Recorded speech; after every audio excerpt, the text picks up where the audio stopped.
I am doctor Mutharaj, consultant bariatric surgeon, Vasavi hospital, Bangalore. So bariatric surgery ಅಂತ ಹೇಳ್ತೀವಿ, ಅದು ಸ್ಥೂಲಕಾಯ surgery. ಅದ್ರ ಬಗ್ಗೆ ಕೆಲವೊಂದು ತಪ್ಪು ಕಲ್ಪನೆಗಳಿವೆ, ಅದ್ರ ಬಗ್ಗೆ ತಿಳ್ಕೊಳ್ಳೋಣ. ತುಂಬ ಪೇಷಂಟ್ ನಮ್ಮ ಹತ್ರ ಬಂದು ಫಸ್ಟು ಏನು ಕೇಳ್ತಾರೆ ಅಂದರೆ, ಯಾರೋ ಒಬ್ಬ ಆ್ಯಕ್ಟರ್ಗೆ ಏನೋ ಹೆಚ್ಚು ಕಮ್ಮಿ ಆಯಿತು, ಅದರಿಂದ ಇದು ಕಾಂಪ್ಲಿಕೇಟೆಡ್ ಸರ್ಜರಿ ಅಂತ ಕೆಲವು ತಪ್ಪು ಕಲ್ಪನೆ ಇದೆ. ಯಾವುದೇ ಒಂದು ಸರ್ಜರಿ ಮಾಡಿಕೊಂಡಾಗ ಕಾಂಪ್ಲಿಕೇಶನ್ ಅಂದರೆ ನಾವು ನಾನಾ ರೀತಿ ನೋಡಬೇಕಾಗ್ತದೆ. ಪೇಷಂಟಿಗೆ ಬೇರೆ ಏನು ಪ್ರಾಬ್ಲಮ್ ಇತ್ತು, ಹಾರ್ಟ್ ಪ್ರಾಬ್ಲಮ್ಮು, ಡಯಾಬಿಟೀಸು, ಇವೆಲ್ಲ ಒಬ್ಬ ಮನುಷ್ಯನಲ್ಲಿ ಒಬಿಸಿಟಿ, ಬೊಜ್ಜಿನ ಅಂಶ ಜಾಸ್ತಿ ಆದಷ್ಟು ಬೇರೆ ಬೇರೆ ಕಾಯಿಲೆ ಇರುತ್ತೆ. ಇಷ್ಟೆಲ್ಲ ಕಾಯಿಲೆಗಳು, ಇಷ್ಟೊಂದು ಬೊಜ್ಜಿರೋರಿಗೆ ಯಾವುದೇ ಸರ್ಜರಿ ಮಾಡಿದ್ರು ಅಷ್ಟೇ ರಿಸ್ಕ್ ಇರುತ್ತೆ.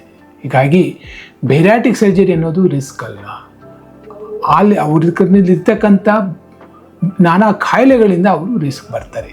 ಹಾಗೆ ಬೇರಿಯಾಟಿಕ್ ಸರ್ಜರಿ ತೊಗೊಂಡ್ರೆ ಲಾಂಗ್ ಬೆಡ್ ರೆಸ್ಟ್ ಬೇಕು ಅಂತಿದೆ, ಅದು ತಪ್ಪು ಕಲ್ಪನೆ.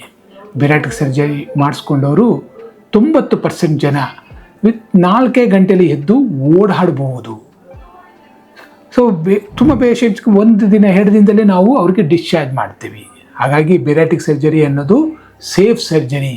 ನಿಮಗೆ ಇದ್ರ ಬಗ್ಗೆ ಏನಾದರೂ ತಪ್ಪು ಕಲ್ಪನೆ ಇದ್ದರೆ ಅದನ್ನು ನಿವಾರಿಸ್ಕೊಳ್ಬೇಕು ಅಂದರೆ ದಯವಿಟ್ಟು ನಮ್ಮ ಹಾಸ್ಪಿಟ್ಲಿಗೆ ಬನ್ನಿ. I am doctor Mutharaj, consultant bariatric surgeon, Vasavi hospital, Bangalore.